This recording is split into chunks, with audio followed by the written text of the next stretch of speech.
Sabda Ilahi menyapa Anda pagi ini. Tuhan Yesus memberkati.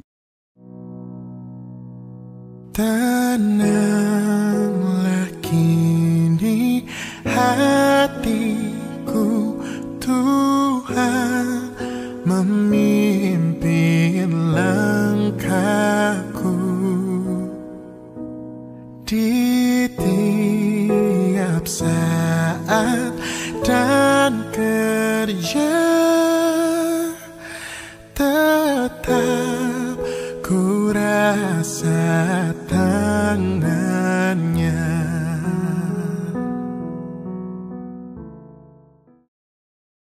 Shalom, selamat pagi Bapak Ibu Saudara-saudara yang berkati oleh Tuhan. Puji nama Tuhan, kita bersyukur pagi hari ini ada kasih yang luar biasa daripada Tuhan. Kita boleh ada, itu semua karena anugerah Tuhan.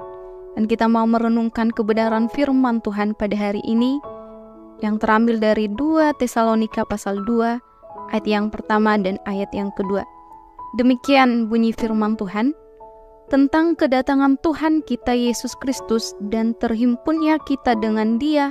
Kami minta kepadamu, saudara-saudara, supaya kamu jangan lekas bingung dan gelisah, baik oleh ilham roh maupun oleh pemberitaan atau surat yang dikatakan dari kami, seolah-olah hari Tuhan telah tiba. Saudara-saudara yang berkati oleh Tuhan, perenungan firman Tuhan pada hari ini dengan satu tema, jangan bingung dan gelisah. Berita hoaks membanjiri media sosial dan menjadi konsumsi publik setiap hari. Ada yang segera merespon dan meneruskan tanpa menyelidiki dengan cermat kebenarannya. Di sisi lain, ada juga yang mencermati dan berupaya memberikan yang lain. Ada juga yang memberikan penjelasan bahwa itu adalah kabar yang tidak benar dan tidak perlu ditanggapi, apalagi mengakibatkan kegelisahan dan kebingungan.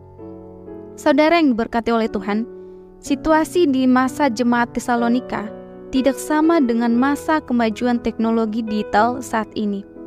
Namun, kabar tentang kedatangan Tuhan Yesus telah menimbulkan kebingungan dan kegelisahan. Hal tersebut disebabkan oleh pemberitaan dan pemahaman yang tidak sesuai dengan ajaran Paulus mengenai kedatangan Tuhan. Paulus menasehati umat agar tidak lekas bingung dan gelisah. Sebaliknya, mereka harus cermati dan pahami dengan benar soal kedatangan Tuhan Yesus. Pemahaman yang benar membuat mereka bersikap secara tepat. Paulus berharap bahwa jemaat tenang dan tidak bingung.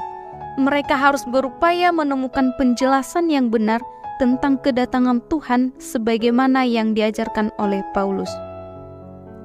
Kita diingatkan untuk waspada terhadap rupa-rupa pengajaran dan berita hoaks di sekitar kita.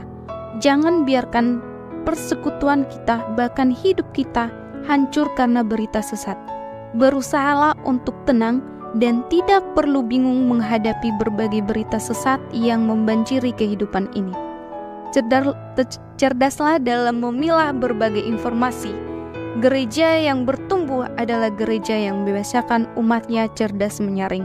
Hidup yang bertumbuh adalah hidup yang membiasakan umatnya cerdas menyaring, menguji berbagai informasi. Berpeganglah pada kabar baik dalam Alkitab, kedatangan Tuhan pasti terjadi. Karena itu tetaplah tenang dan percaya kepadanya, Dia pasti datang. Saat kita menantikan waktu Tuhan, kerjakanlah apa yang patut dikerjakan dan biarlah Tuhan bekerja menurut kehendak serta kuasa-Nya. Demikianlah perenungan firman Tuhan pada hari ini. Biarlah saudara-saudari boleh melakukannya dalam kehidupan masing-masing dan selamat beraktivitas. Tuhan Yesus memberkati. Kita bersatu dalam doa. Tuhan Yesus yang baik, terima kasih untuk kasih-Mu yang begitu luar biasa pada hari ini. Kami menikmati napas kehidupan yang terus Tuhan nyatakan bagi kami. Terima kasih ya Tuhan, terlebih firman-Mu yang boleh terus memberkati kami, untuk kami boleh terus hidup di dalam Tuhan, untuk kami tidak mendengarkan hal-hal yang tidak menginginkan, yang tidak menyenangkan hati Tuhan. Kami rindu untuk kami terus berjalan di dalam kebenaran-Mu, dan kami tidak menyimpang dari kebenaran-Mu ya Tuhan. Terima kasih ya Bapa, terima kasih Tuhan. Bahkan hidup kami, kemanapun kami melangkah, Tuhan yang boleh memimpin setiap langkah kami. Terpuji namamu Tuhan, hidup kami serahkan dalam tangan pengasihan-Mu. Terima kasih, haleluya.